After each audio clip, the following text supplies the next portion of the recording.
So I remembered after Saddam Hussein died that I wrote quite a blog, well, not blog entry, I didn't have a blog at the time. It was just my diary, or my business thoughts I would call them. I have my old journal entries in here. Here's some of them. I've got some digging to do, so I'll, through the magic of camera, I'll come back when I have what I'm looking for. Okay, I found what I'm looking for.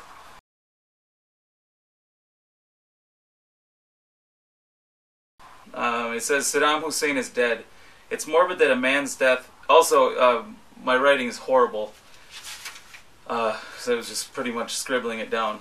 I'll actually give you guys the PDF if you want. I'll photocopy this. It's morbid that a man's death can provide a massive influx of business, but that's exactly what has happened. His hanging was rather gruesome, but just like watching a car crash, I couldn't not watch it. This massive influx of business has shot a bolt of inspiration into my brain that I have to write down now before it leaves.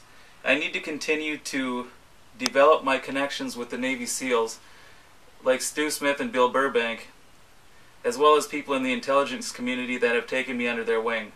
Now, this is something that I haven't shared with any of you, but it's people like that that helped me start my business.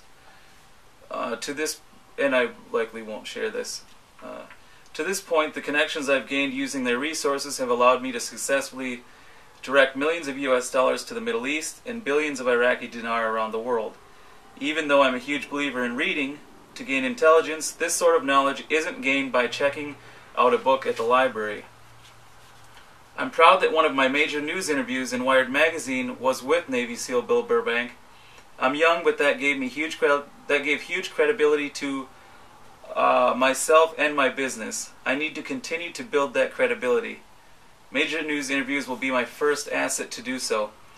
It's worth noting that what I do may be considered war profiteering and capitalizing off the evil deeds of Bin Laden and the tragedy of 9/11.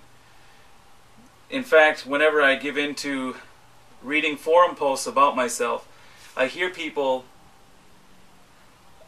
often vilifying me in that way.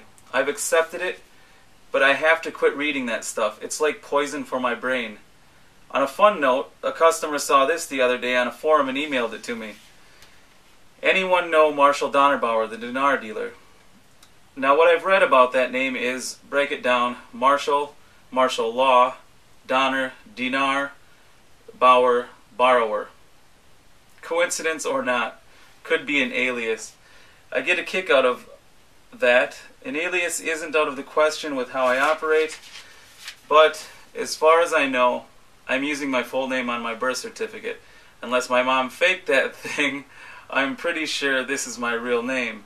Although I am considering going to my first and middle names.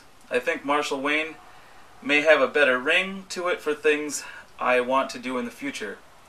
I'll keep pondering that.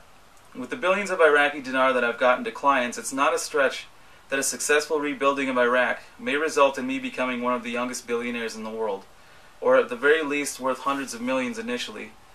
Everyone who invested in the Iraqi dinar will need to cash out. Those billions of dinar will then be worth billions of US dollars, all needing to cash out in roughly the reverse process that they initially got them, through my business. Does it mean that the wealth was started with Bin Laden's orchestration of 9/11, which led to the Iraqi war, which led to me coming up with the idea? I suppose it does.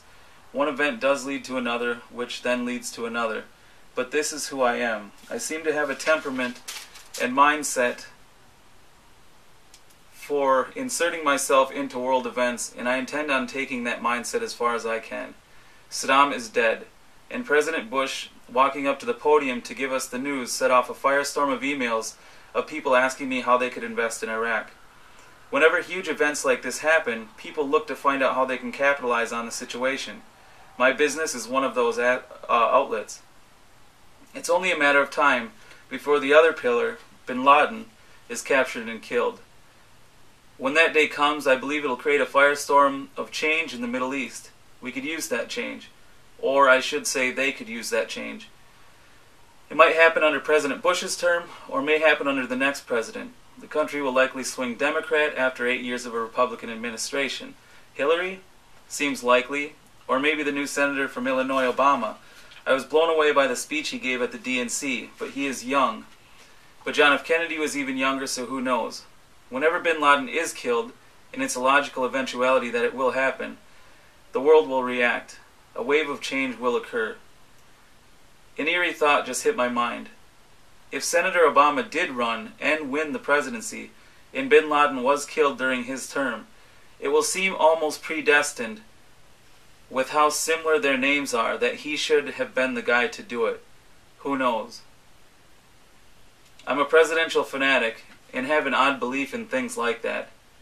In any event, I intend to live as frugal as I can, and stockpile every single bit of profit into my business. That way I'll be one of the few people to take advantage of the sweeping change that does take place. Whoa.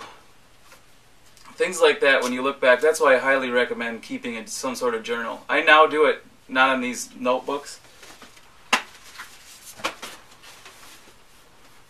I have, obviously I put them all on the computer.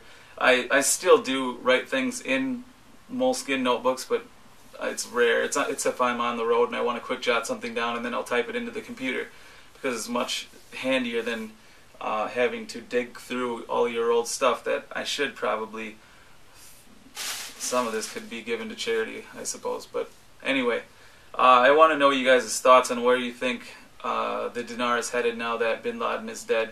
I know it's a morbid thought, but the fact is, that's how the world works. And if you guys want to be involved in this investment, you have to think of things like that. With him out of the way, people consider investing in Iraq less risky.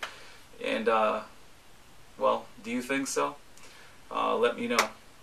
See you guys.